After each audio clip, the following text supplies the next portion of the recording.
भारत भाग्य विधाता।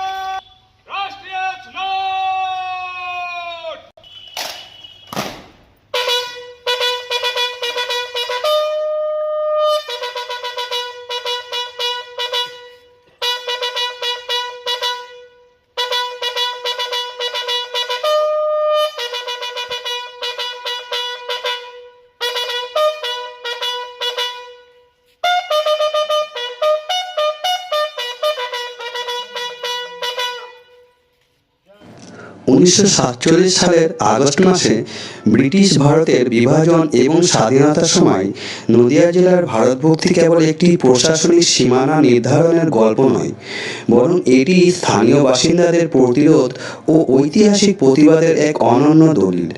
ঐতিহাসিক প্রেক্ষাপট ও র্যাডক্লিফ কমিশনের ভুল লর্ড মাউন্টব্যাটেন 1947 সালের 3রা জুন ভারত বিভাজনের ঘোষণা করেন এবং সীমানা নির্ধারণের দায়িত্ব দেওয়া হয় স্যার সিরিল র্যাডক্লিফকে। র্যাডক্লিফ কমিশন 1947 সালের 12ই আগস্ট তাদের রিপোর্ট চূড়ান্ত করে, কিন্তু প্রশাসনিক অব্যবস্থা ও তড়িঘড়ি সিদ্ধান্তের কারণে নদিয়ার হিন্দু সংখ্যাগরিষ্ঠ অঞ্চল যেমন কৃষ্ণনগর, রানাঘাট, শান্তিপুর, নবদ্বীপ এবং মেহেরপুরকে, যা বর্তমানে বাংলাদেশে, পূর্ব পাকিস্তানের অংশ হিসাবে ভুল মানচিত্রে দেখানো হয়। 15ই আগস্ট যখন সারা ভারতে তিরঙ্গা পতাকায় ছেড়ে গেছিল, তখন নদিয়া জেলার সদর, কৃষ্ণনগর, রানাঘাট সহ বিভিন্ন প্রশাসনিক ভবনে পূর্ব পাকিস্তানের জাতীয় পতাকা উত্তোলন করা হয়। প্রায় 3 দিন 15 থেকে 17 আগস্ট নদিয়া জেলা মানচিত্রের ভুল ও রাজনৈতিক জটিলতার কারণে পাকিস্তানের অন্তর্ভুক্ত ছিল।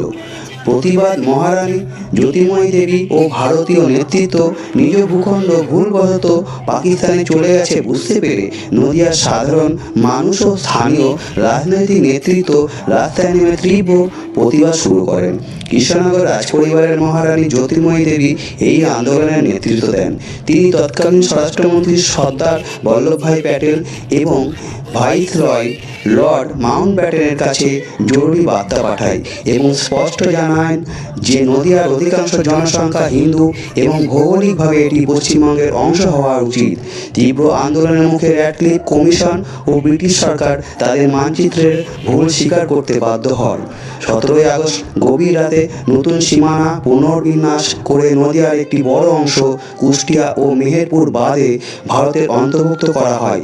18ই আগস্ট সকালে নদিয়া জেলার পাকিস্তানের পতাকা নামিয়ে ভারতের জাতীয় পতাকা উত্তোলন করা হয়। নদিয়াবাসীদের কাছে 15ই আগস্টের পাশাপাশি 18ই আগস্টও সমান তাৎপর্যপূর্ণ। শিবনিবাস সহ জেলার বিভিন্ন অঞ্চলে দীর্ঘদিন 3 দশকের বেশি সময় ধরে অঞ্জন শুকুলের মহাশয়ের মতো নিষ্ঠাবান সমাজকর্মী ও স্থানীয় বাসিন্দাদের প্রচেষ্টায় এই দিনটিকে জাতীয় পতাকা উত্তোলন ও সাংস্কৃতিক অনুষ্ঠানের মাধ্যমে ভারতভুক্তি দিবস হিসাবে উদযাপন করা হয়। এই সংশোধনের ফলে নবদ্বীপ, শান্তিপুর ও শিবনিবাসের মতো ঐতিহাসিক ও সাংস্কৃতিক কেন্দ্রগুলো ভারতের অন্তর্ভুক্ত থাকে, যা পশ্চিমবঙ্গের সাংস্কৃতিক ও রাজনৈতিক মানচিত্রে অত্যন্ত গুরুত্বপূর্ণ প্রভাব ফেলে। স্যার সিরিল র্যাডক্লিফ দেশভাগের সীমানা নির্ধারণের সময় ভৌগোলিক ও জনসংখ্যাগত সূচক সঠিকভাবে না দেখায় ভুলবশত নদিয়া জেলাকে পাকিস্তানের মানচিত্রে অন্তর্ভুক্ত করেন।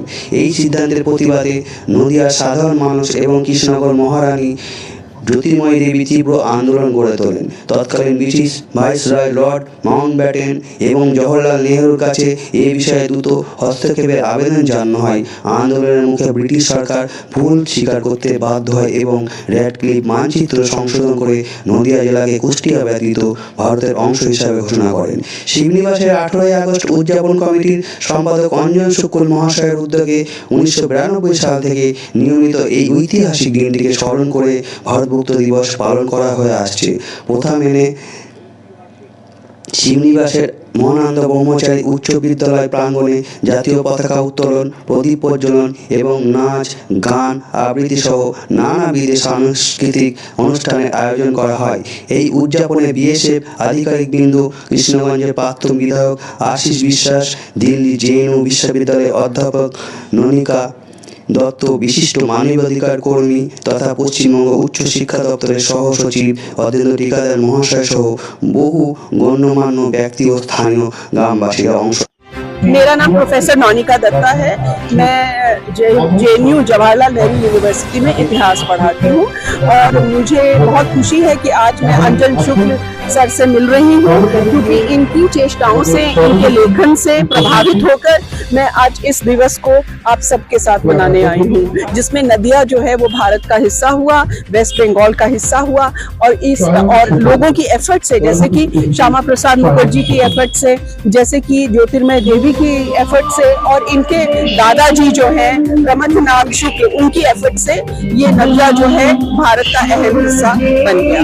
धन्यवाद। ভালো লাগছে যে ভারতের স্বাধীনতা 1947 সালে 15ই আগস্ট হলেও নদিয়া স্বাধীনতা পায় 18ই আগস্ট, অর্থাৎ 3 দিন পরে। তো সেই প্রসঙ্গে যে এখানে একটা বিশেষ অনুষ্ঠান অনুষ্ঠিত, সেটা আমি জানতাম না। এই গৌতম বাবুর সান্নিধ্যে থাকার ফলে জানতে পারলাম এবং এখানে এসে অংশগ্রহণ করে নিজের খুব ভালো লাগছে। আর যারা এখানকার আয়োজক সংস্থা সংগঠন, তার সকল সদস্যের প্রতি আমি কৃতজ্ঞ যে তারা এই যে স্বাধীনতা দিবস স্মরণ করছেন, মনে রেখেছেন, তাদের মধ্যে যে দেশাত্মবোধ এখনো জাগ্রত রয়েছে, এটা আমার খুব ভালো লাগছে ব্যাপারটা।